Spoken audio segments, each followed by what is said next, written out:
Konbanwa. Thanks for tuning in again tonight for another tutorial video.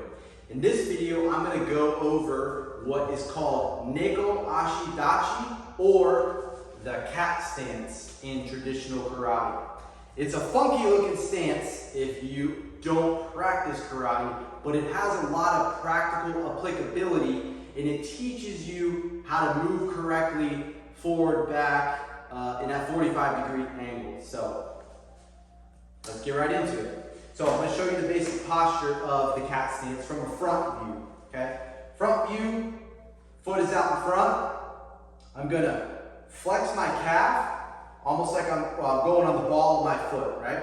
Knee is straight, it tracks over the foot. Don't want it bowed out, definitely don't want it bowed in. So that's one for the front leg, like this. Boop, straight up and down, okay? Now the back leg is going to be at a 45-degree angle, we'll say 30-degree almost. Knee bends, tracks over the back foot, okay? Boom, that's back leg. When you combine them together, looks something like this. My hips and my pelvis are pulled back, kind of sticking my butt out a little bit, okay? But this is a pretty decent posture for the cat stance, okay? My chest is up straight. The front view, at first you may be told when you're in this cat stance, and I'm going to show how to move in it, but this is just the basic posture.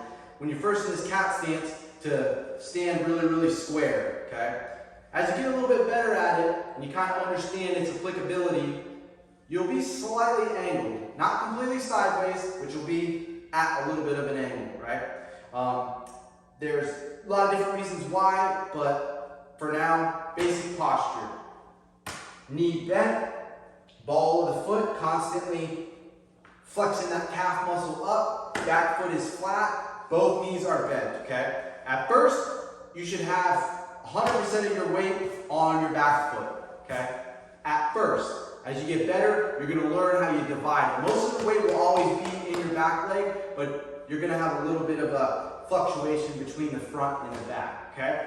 Now, we don't use cat stance on a regular basis and move forward with it like this. We actually always use 45-degree angle movements. So I'll demonstrate 2 or 3, then I'll break it down. So kind of looks something like this.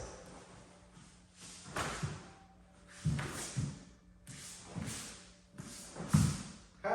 So you can kind of see why I call it like a cat stance or cat-footed stance, just because you're kind of on your toes a lot. We're going to start out with Hidari Neko-Ashi Dachi, or left cat stance. I'm facing at a 45-degree angle. Put my hands on my belt, my obi, your hips, okay? We step, circle in, circle out, slide, okay? I'm doing it like real robotic. We step, circle in, step, circle, okay? Let me break down the movement. So, start out, got our line, set ourselves up, good, facing this way, okay? When we step, we want to slide. So as we slide our foot out, we go into like almost like a long stance, okay? Now, this foot is going to circle in, circle out, okay? But you notice, if I just circle in, circle out, my feet are like this. So you're going to kind of do a couple things at one time. When you go to step forward, this foot is going to slightly turn in. It turns in, my knees are bent. That way, when this foot circles in and circles out, I have my good 45-degree angle with my back leg and my straight knee, okay? One more time. It's going to slide out. When I go to step, because I kind of start to shift, because my focus was here, now my focus is going to be over in this direction. I will slightly turn my foot and my knees bend, which is an easy posture to move in. Then the foot circles in and back out to its position. And if I make a mess up, I just adjust, okay? One more. Step. Turn slightly. Circle the foot in and out, okay? Going back.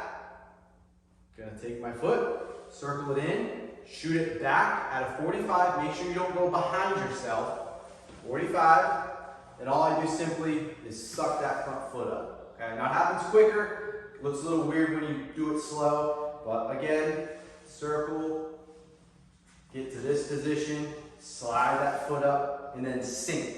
Okay, this stance, if you do it properly, will just light that whole back half of that leg up. You'll feel it in that hip, which is good for strength training, right? One more time. Circle, slide.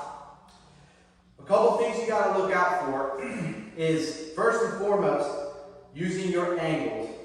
You might be asking, well, why are you moving at angles? Well, I think everybody can see this line in front of me, okay? So let's imagine this line in front of me is the trajectory of a punch coming to my body or my face.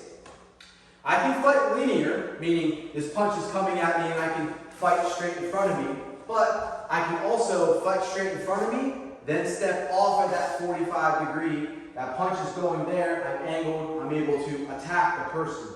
So the person's direction is still going straight, but I'm over at an angle, okay? You can see it like mixed martial arts fighting, just simply moving to the side, or sometimes they'll pivot, okay? It's the same concept. Now, with the movement within the cat stance, check the angles, first of all. Then, when you step, you want to make sure that your students aren't cutting their feet too close together, okay? Technically, the distance from my back foot to my front foot shouldn't be too much, shouldn't be too little. A good rule of thumb is my back foot, you can see where my toe is, I will go about 1 foot length in front, then set my foot where it needs to be. So it's a smaller stance, but it's 1 foot in front of my back big toe. Some people will confuse that, and they'll try to go from the back heel and then put their feet, and obviously you can see that's way too cramped. So if you want to be really technical, 1 foot length, then put it to where it needs to be, okay? When moving back, a big problem that happens with most people, and you got to train yourself out of it, is leaning forward. So as you're moving back, a lot of people will go like this, and they'll lean forward and then suck up their weight. They'll come, they'll lean forward and suck up their weight. Why that is a problem is obviously you want to keep your back up straight for the purpose of drilling traditional stances, but when you go to use this stance in a practical use, and I just want to say right now, that does not mean, when I say practical use, it does not mean you're there, there's a bully, a bad guy, self-defense situation, and you're going to be like, cat stance, let's fight, okay? It's not going to happen, okay? But